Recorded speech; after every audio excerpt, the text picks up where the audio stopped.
Folks, hello and welcome to the final video this week, where we are going to be going over the Astra Militarum, because Games Workshop have been good enough to release nearly all of the faction focuses very quickly, one after the other, which is quite nice, which means I have a lot of content to go through. Firstly, if you like what I do, the subscribe button is down below, the Patreon button is also down below, and if you're going to buy any models for the next few weeks, make sure you go over to Composite Games, use the promo code Northern Exile down below to get yourself 5% off at checkout.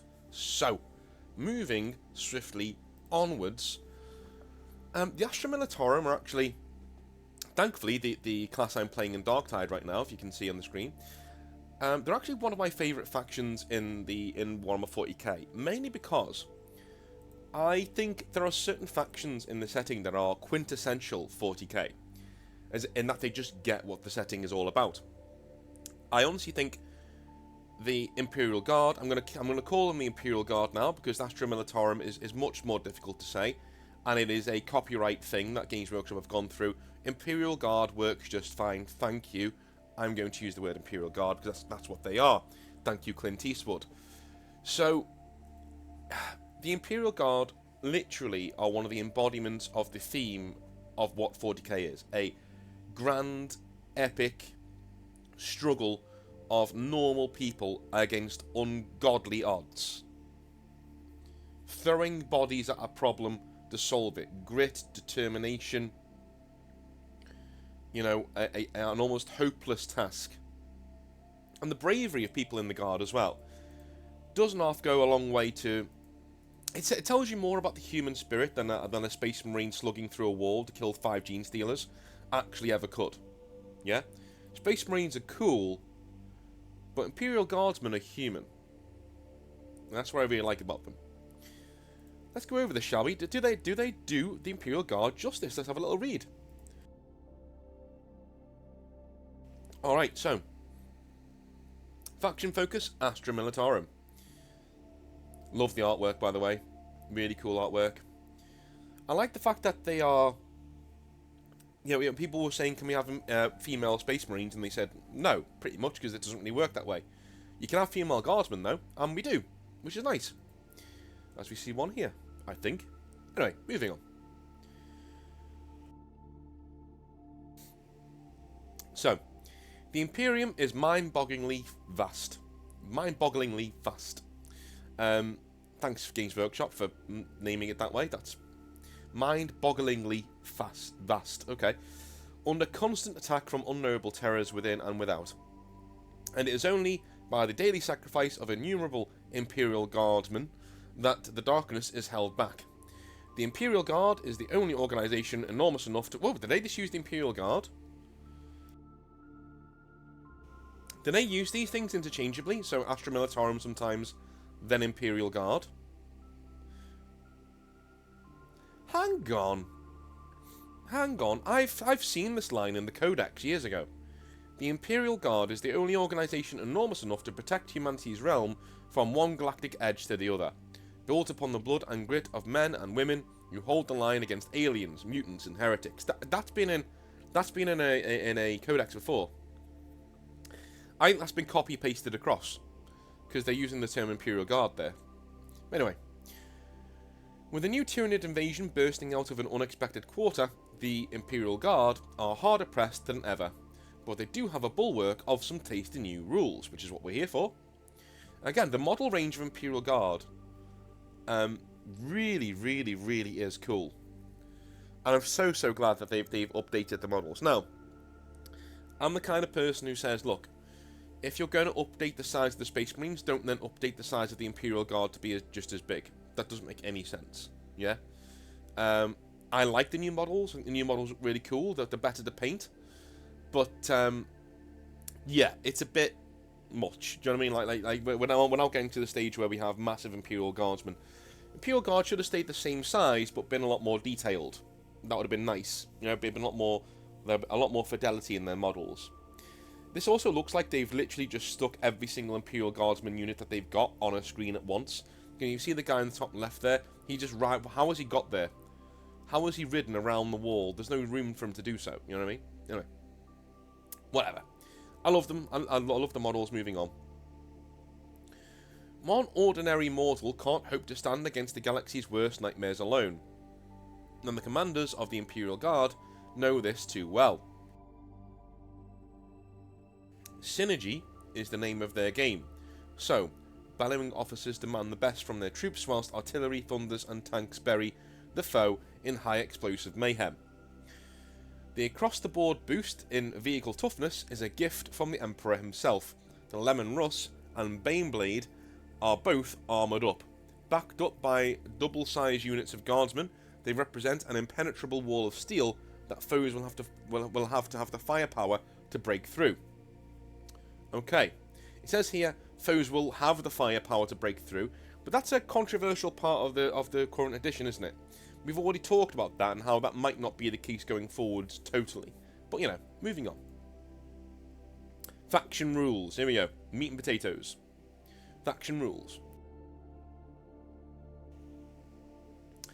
They might be expendable mortals thrown into hellish war zones with little more than a lasgun and a prayer, but the Imperial Guard, again they've used the word Imperial Guard on purpose, very nice, have one thing that makes them the envy of foul aliens and heretics the galaxy over. A highly skilled, much loved, and totally meritocratic officer class. I like how that's like put in there, because it's not always that. Anyone who knows the Gaunt's Ghost novels and the anything about the Imperial Guard, you all know that that's not quite the case. The voice of command army rule gives these battle-tested tacticians access to 6 specialised orders, allowing you to micromanage each of your units for the situation at hand. Dude, I have a friend who plays Imperial Guard who will be all over this. He loves micromanagement. I'm not so big on it in terms of playing games with models, but, you know, is what it is. I'm actually using these videos to decide which army I'm going to go with in 10th edition. I'm currently leaning on Eldar, and I'm nearly putting an order in for them. But if an army does stand out to me, I might change my mind. So, let's read the rules, shall we? So, Imperial Guard, army rule. This is the army rule that you get if you're Imperial Guard, right? You doesn't matter what homeworld you're from, doesn't matter what kind of army you have, you always have access to this rule. It's an army rule. It's there, right? So, voice of command. If your army faction is Imperial Guard, in your command phase, officer models from your army with this ability can issue orders. Each officer datasheet will specify how many orders it can issue and which units are eligible to receive those orders. Each time an officer model issues an order, select one of the orders below, then select one eligible friendly unit within 6 inch of that character model to issue it to. Okay. This melds quite nicely into the new rules that allow characters to join squads. That's really nice. So you can have your officer model in a squad of 20, or your officer model in, you know, and if you really need to get this heavy weapons team or melter team or flamer team into a certain area, attaching an officer to that unit and making sure they can move quicker across the board, they can get, you know, buffs to hit and things like that. That is a huge thing. I like the way that these rules at the moment are melding in together. You can see how the main rules of the entire edition of Warhammer 40,000 are now interlocking with some of the cooler units and rules that you can do with your armies. I like this a lot. I like it a lot. Until the start of your next command phase, the unit you have selected is affected by the order. Unless otherwise stated, a unit can only be affected by one order at a time. Any order subsequently issued to that unit replaces the current one. If a unit being affected by an order becomes battle shocked, which means they lose morale check, the order ceases to affect that unit. That's fair enough. That's fair enough. I like very nice, elegant rules. They're locking together. I love this. This is great. Okay. So, here's what you can do. Move. This is the first one. Add 3 inches to the move characteristic of models in this unit. Love that. I love the fact that it's not random. I love the fact that it's not like, if you try to run now, you can roll a dice and you add 3 to the score. No, because running means you can't shoot. So move. Let's say you really need that flamer team in between your infantry and an onrushing force of termagants, right? Well, then you can use move, move, move, go 9 inches, and you're right there. You're right there. You're right in the middle of them, and you can fire as normal. I love that. That's brilliant. Okay, fix bayonets. Improve the weapon skill characteristic of melee weapons equipped by models in this unit by 1. Okay, that basically makes it easier to hit things. So if you're hitting on 4s, you're now hitting on 3s. Essentially. Cool, yeah, like it, that's cool. In fact, that could be really powerful on Ogryns. Imagine attaching an officer model to a unit of Ogryns and then charging them in and they get... That's brilliant, actually. I'm seeing all sorts of really cool things that we can do. Take aim. Improve the ballistic skill characteristic of weapons equipped by models in this unit by 1. Again, I think that's going to be the one that's used almost most by Imperial Guard players. I think so. I think so. First rank fire, second rank fire. Okay, this is the absolute quintessential Imperial Guard rule. Let's see what it is in this edition. Improve the attack's characteristic of rapid fire weapons equipped by models in this unit by 1. That's incredible. That's incredible. Okay, so... That's really good. That is a shit ton of firepower coming down from that rule. These are really good options. And first rank fire, second rank fire. Okay, yep, got that one down. Nice. Alright. Take cover. Improve the save characteristic of models in this unit by 1. This cannot improve a model's save to better than 3+. Oh, that's a bit. Wonder why they've done that. Wonder why they've done that. Is that because they might already be in cover? You know, for me, and I've always wanted this in the game. You can take or leave this as you will, but for me, I would have, if you're in cover, right, and you already have a 2+ save, and you choose to hunker down as like a special order to hunker down, you should keep your 2+ save, but get a reroll on that. Do you know what I mean? Because you're basically you're pinned, you can't move, so you're making sure that your models are going to stay alive, essentially. So that's what you're doing. And I think if we're doing it 3+ here on an Imperial Guardsman unit, you could say, yeah, if you're in cover, it can get no better than a 3+, you know? So if they've got a 4+ save, they're in cover, that takes it down to 3+. But if you say take cover to them, they can't go below 3+, so it would be a wasted move. Well, not anymore, because now they're going to get a reroll, right? That's what I would do. That's how I would do it. Because you're making the choice to take cover to try and keep your models alive. So it makes no sense that you could actually say take cover and it doesn't matter. It doesn't do anything, right? So a bit less elegant there, but still quite powerful. As you know, I like elegant rules that fit in together, and thematically they fit in together like a movie. That doesn't really fit in, you know? There's no reason why you can't tell a squad to take cover, even if they're in a bunker, if you see a massive-ass mortar shell coming your way, you know? Just, you know, annoys me. Anyway, duty and honour. Improve the leadership and objective control characteristics in this unit by 1. Okay, lovely. Brilliant. So, loads... the order, the voice of command orders, they affect every single facet of the game going forwards, whether it be movement phase, whether it be shooting phase, combat phase, command phase. Brilliant. Love it. Excellent stuff. By and large, anyway. With command squads and castellans urging on your infantry assets, tank commanders directing your armoured squadrons, and the Lord Solar bellowing inspiration at just about everybody, there's an order for every occasion, and an ear for every order. Just be careful not to target squads on the brink of collapse. If they fall into battle shock, your order will have been wasted. Indeed, yes. Which is thematic, it's fine. Unit Spotlight. The humble guardsman. What that does to me, right? It means that if the Imperial Guard force stays united and stays, like, fighting okay, you know, your orders are going to have a lot of effect and aren't going to be wasted. But the minute, let's be honest, you're going to start losing guardsmen. You will lose guardsmen. That's what you're going to do. And so it really does go into the tank, the shell shock of combat really well with Imperial Guard, is that as they lose numbers, they start to lose the ability to be targeted or receive these voice commands. They stop reacting to your orders the more the more losses they take. That's an incredible army statistic of boots on the ground realism, and I really like it. I really like it. It'd be frustrating as shit. But I do like it. Unit Spotlight. The Humble Guardsman is the beating heart of the Imperial Guard, and few have as great a reputation as the Cadian Shock Troops, trained practically from birth to hold the line against the Imperium's foes. These model soldiers can use their Shock Troops ability to secure vital objectives in moments before pressing on with the assault. Similar abilities can be found on the core troops of many factions, allowing players to free up resources from camping objectives and taking the fight to the enemy. Okay.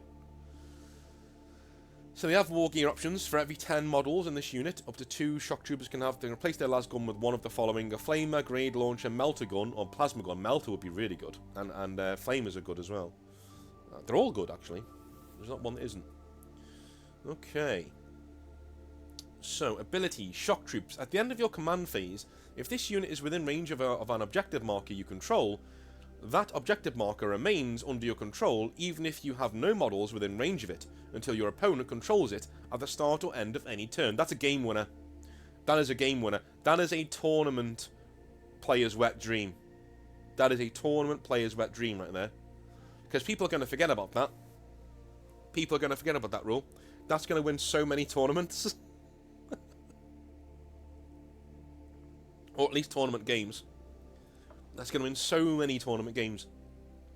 That the Cadian shock troops can take an objective, hold it, and then immediately run away the next turn. Especially if they've got a... Let's put an officer in there with them, so they're running, move, they're moving all of the time, right? So they go 9 inches to the objective, they cap it, and then they go 9 inches on again to use their melter guns against something. That's incredible. And a 20-man unit... That means you've got 4 melter guns in there. That's basically a Space Marine heavy weapons team, heavy weapons unit. That's bloody hell. Yeah, that's cool, man. That is cool. I like that. That's fantastic. There's so many options that you could do with this. I'm getting it. This is kind of like we're reading a codex together. You know that first read through where you're reading it and you're going, oh, I could do this and I could do this. You know, that magical moment. We're doing that together with a little bit of each codex, and I love that. That's incredible, though. That shock troops ability. You know, 20. Imagine, oh my lord, imagine 4 units of 20 Cadian shock troopers, each with an officer. That's going to be, or you know, 2 or 3 with an officer maybe.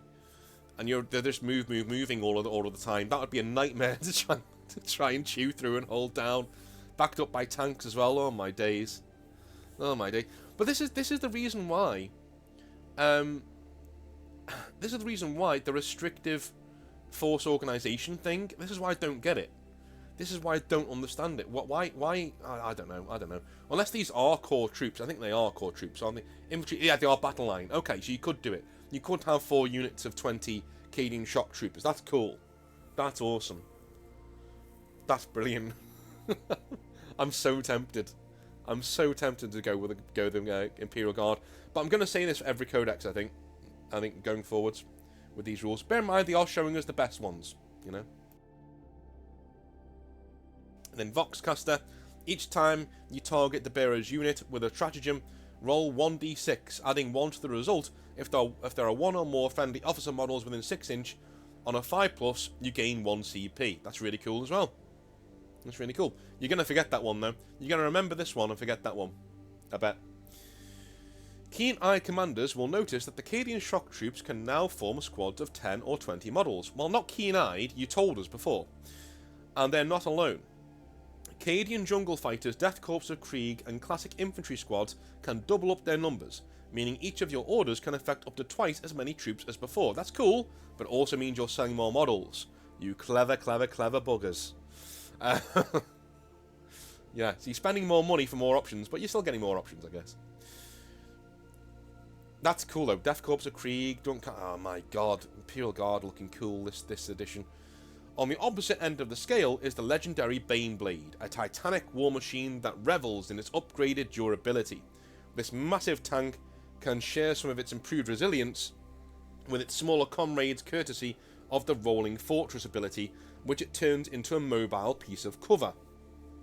So, Look at that though. Movement 9 inches. That's not very far, but it's fine. Hang on. If you put an officer in there, can that mean it can go another 3 inches? Okay. Toughness 13. Yeah, you're mostly going to be hitting this thing on 6s. Save 2+. Wounds 24. 24 wounds. How are melters getting through? I don't understand. Like, you're going to have to shoot this thing for most of the game to kill it. And you're not going to get most of the game. You're going to get like 1 or 2 turns of shooting at most. Tanks are the meta, man. Tanks are a thing in 10th edition. They are a serious thing. They're a serious problem. As somebody who doesn't really get or paint tanks, infantry armies might be coming up against mechanized infantry and not doing very well, but we'll see, we'll see.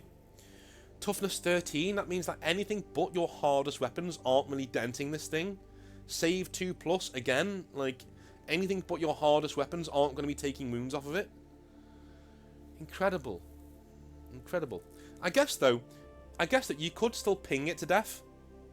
With enough firepower, you could ping this thing to death by, you know, rolling to hit and then just rolling countless 6s or trying to get as many 6s as you can to make him roll on that 2+ save to ping off wounds here and there. It's doable.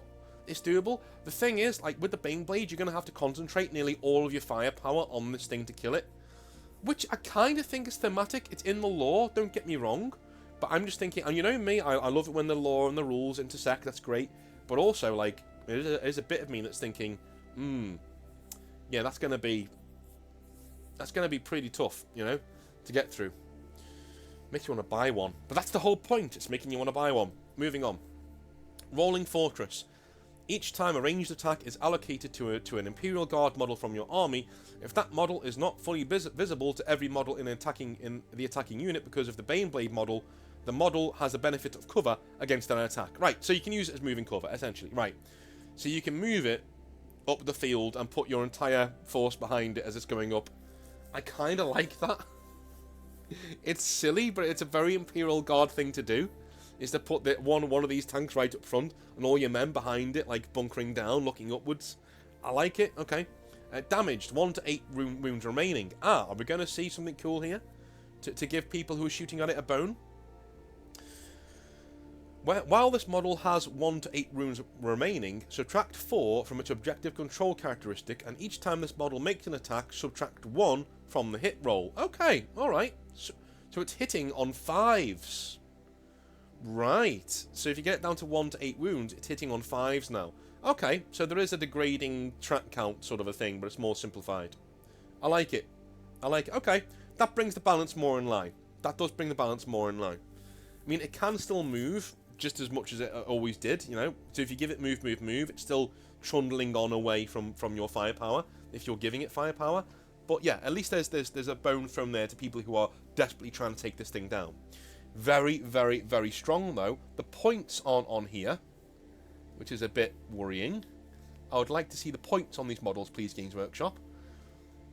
Anyway. The rhythm... weapon spotlight. The rhythm of an Imperial assault is the constant dull thud of battle cannons, firing up and down the line, as Lemon Rust battle tanks lob shells into enemy positions. These hefty guns have always been a great all-around weapon for tackling light and heavy targets alike, and they are a welcome boost, and they earn a welcome boost to their strength. Okay, well, the battle cannon is essentially the Imperial Guard thing, isn't it? So, let's have a little look-see.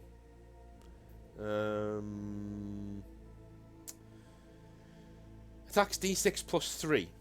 Okay, I guess that's because we're getting rid of the templates, right? You're getting rid of the templates, so D6 plus 3, that's fine. That's fine.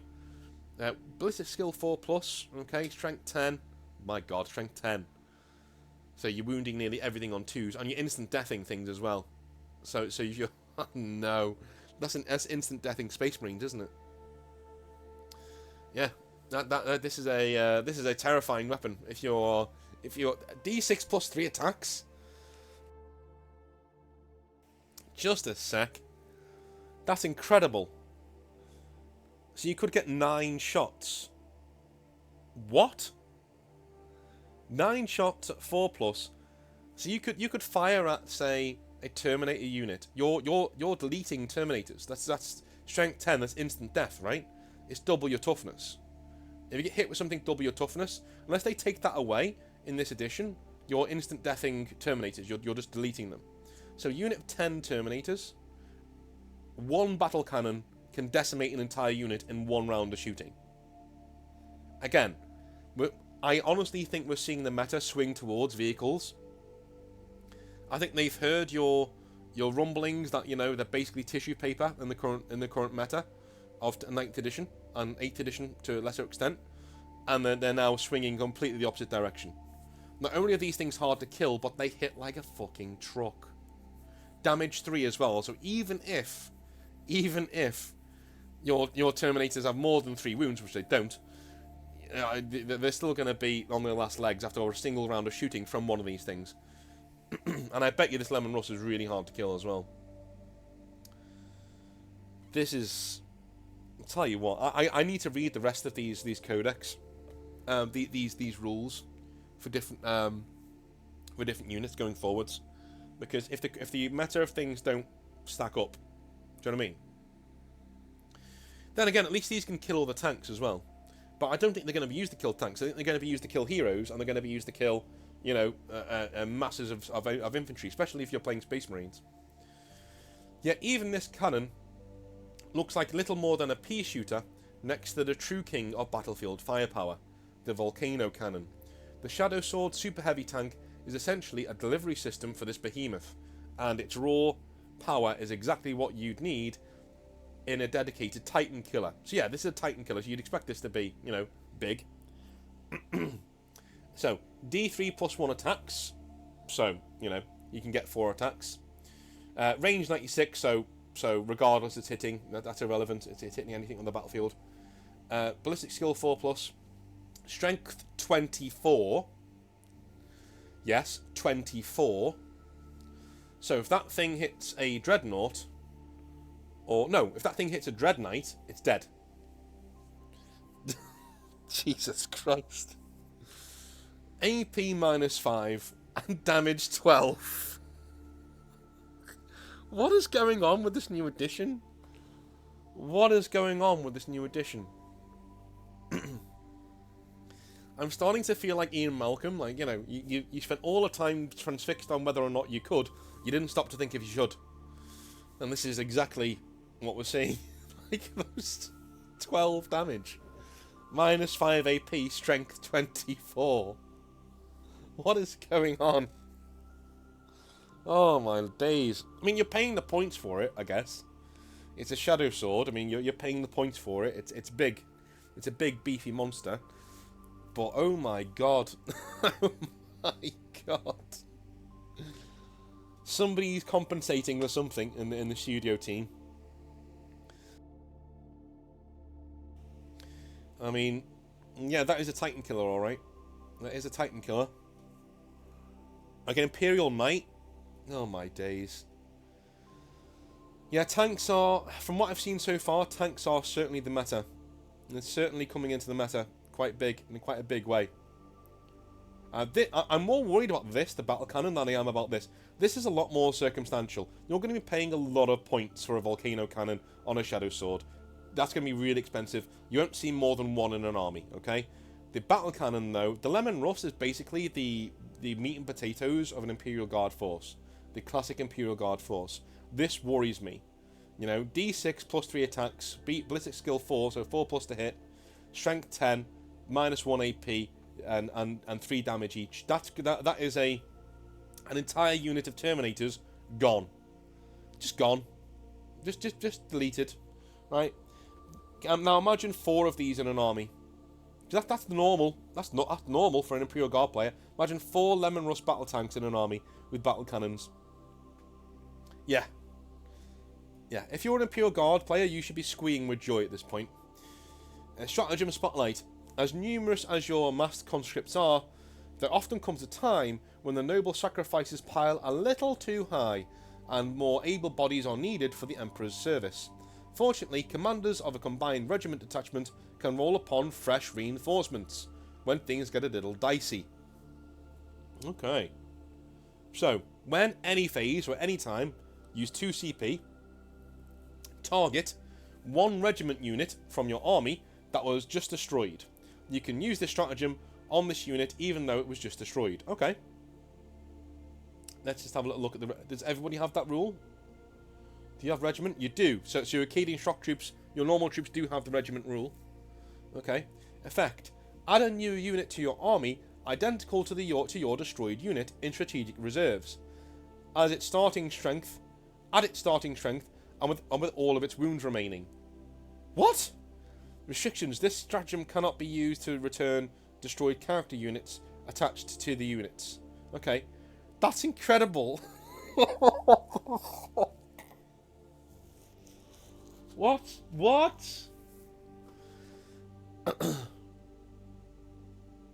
That's